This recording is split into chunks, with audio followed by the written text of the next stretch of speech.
आज की वीडियो में जानेंगे दोस्तों, जब किसी व्यक्ति को ड्राई कफ होता है तो उसके ट्रीटमेंट के बारे में बात करेंगे। अगर किसी व्यक्ति को सूखी खांसी होती है तो उसमें कौन कौन सी दवाइयां देते हैं सूखी खांसी को ठीक करने के लिए। तो सबसे पहले बात करेंगे ड्राई कफ होता क्या है। ड्राई कफ एक प्रकार का कफ होता है, इसमें किसी भी प्रकार का बलगम और कफ नहीं निकलता। ये अक्सर गले में खराश, जलन, सूखापन के साथ होता है। तो सबसे पहले बात करेंगे कॉजेस के बारे में। सूखी खांसी के क्या क्या कारण होते हैं, किन किन कारणों की वजह से सूखी खांसी होती है।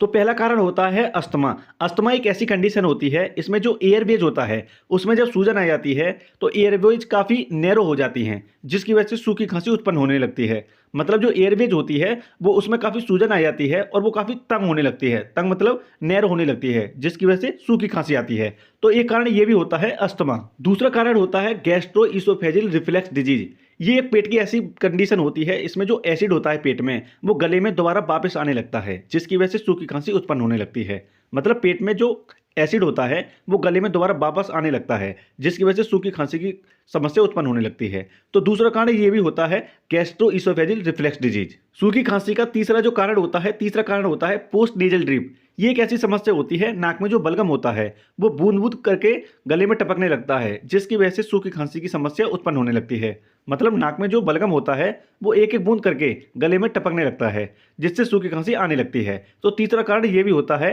Post nasal drip. सूखी खांसी का चौथा कारण होता है वायरल इन्फेक्शन।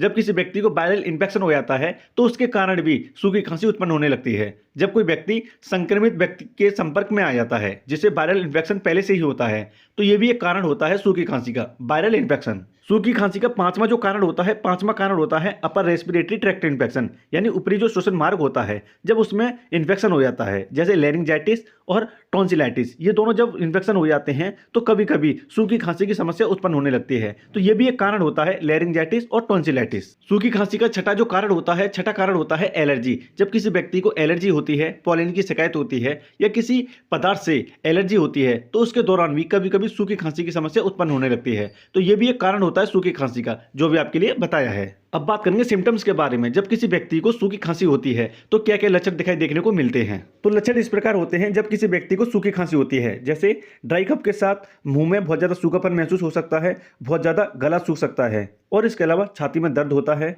जलन भी होती है, और इसके अलावा व्यक्ति को बहुत ज़्यादा थकान और कमजोरी महसूस हो सकती है, और इसके अलावा सूखा कफ आता है। मतलब खांसी के साथ किसी भी प्रकार का बलगम नहीं आता, किसी भी प्रकार का कफ नहीं आता। यही कुछ लक्षण थे दोस्तों सूखी खांसी के, जो भी मैंने आपके लिए बताए हैं। ड्राई कफ के ट्रीटमेंट के बारे में बात करें, सूखी खांसी में क्या क्या इलाज दिया जाता है, तो इसे थोड़ा बेसिक से समझना होगा। ट्रीटमेंट इस प्रकार दिया जाता है, जब किसी व्यक्ति को गले में संक्रमण हो जाता है, बहुत ज्यादा ड्राई कफ की समस्या उत्पन्न होती है, यानी सूखी खांसी आती है, तो वहां पर कुछ एंटीबायोटिक मेडिसिन दी जाती है। एंटीबायोटिक इस प्रकार होती है जैसे एरिथ्रोमाइसिन और एजिथ्रोमाइसिन। ये दोनों बहुत ही ज्यादा पावरफुल एंटीबायोटिक मेडिसिन है, गले के लिए तो बहुत ही ज्यादा स्पेशल है, बहुत ही ज्यादा अच्छी हैं। जब गले में किसी प्रकार का बैक्टीरियल इन्फेक्शन हो जाता है, किसी प्रकार की ड्राई कफ की समस्या उत्पन्न होती है, तो उस दौरान डॉक्टर इन मेडिसिन का प्रयोग करते हैं। ये दोनों ही मेडिसिन मार्केट में 250 मिलीग्राम से लेकर 500 मिलीग्राम तक मिलती हैं। इन दोनों दवाइयों में से केवल एक ही दवा का प्रयोग किया जाता है एंटीबायोटिक का, दोनों का एक साथ नहीं कर सकते। ये डॉक्टर के द्वारा चूज की जाती हैं, यानी पसंद की जाती है कौन सी एंटीबायोटिक देनी होती है। दूसरी जो मेडिसिन होती है सूखी खांसी के लिए जो देते हैं,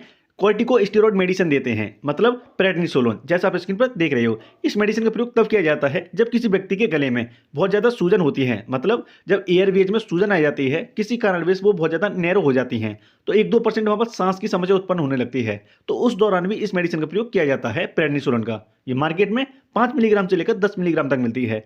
डॉक्टर पेशेंट की स्थिति के अकॉर्डिंग ही इस मेडिसिन का प्रयोग करते हैं डोज के हिसाब से। अगली मेडिसिन होती है टोरेक्स, जो मोस्टली सबसे ज्यादा सूखी खांसी में चूजेबल मेडिसिन दी जाती है। अगर किसी व्यक्ति को ज्यादा सूखी खांसी होती है तो उस दौरान टोरेक्स मेडिसिन का प्रयोग किया जाता है। इसमें जो कंटेन होता है डेक्स्ट्रोमेथोर्फन होता है, जो स्पेशल सूखी खांसी के इलाज में ही मोस्टली प्रयोग किया जाता है डॉक्टरों के द्वारा। अगली मेडिसिन होती है एसिड ब्लोकर। जब किसी व्यक्ति के पेट में बहुत ज्यादा एसिड जो होता है जब वो बैक होकर गले में आने लगता है, तो उसके दौरान जब ड्राई कफ होता है यानी सूखी खांसी होती है, तो उस दौरान पेंटाप्रोजोल या ओमिप्राजोल दोनों में से कोई एक कैप्सूल दिया जाता है, जिससे एसिड को पूरी तरीके से रोक सके गले में आने के लिए। यही कुछ कॉम्बिनेशन था दोस्तों दवाइयों का, जो मोस्टली ड्राई कफ में यानी सूखी खांसी में दिया जाता है। ये ट्रीटमेंट जो था दोस्तों केवल एडल्ट पेशेंट के लिए था, जो केवल एक्सपर्ट और सीनियर डॉक्टर के द्वारा दिया जाता है। दोस्तों इस वीडियो में मैंने आपके लिए जितनी भी जानकारी बताई है वो केवल आपकी जानकारी और जनरल नॉलेज के लिए है। वीडियो देखकर किसी भी दवा का प्रयोग खुद से न करें, पहले अपने डॉक्टर की सलाह जरूर लें। वीडियो अगर अच्छा लगा हो, वीडियो की जानकारी अगर अच्छी लगी हो, तो मेरे चैनल को सब्सक्राइब जरूर करें, सनी मेडिकेयर चैनल को शेयर करें, कमेंट करें, लाइक करें। अगला टॉपिक आपको किस टॉपिक पर चाहिए कमेंट करके जरूर बताएं। जय हिंद, मिलते हैं फिर एक नई वीडियो में।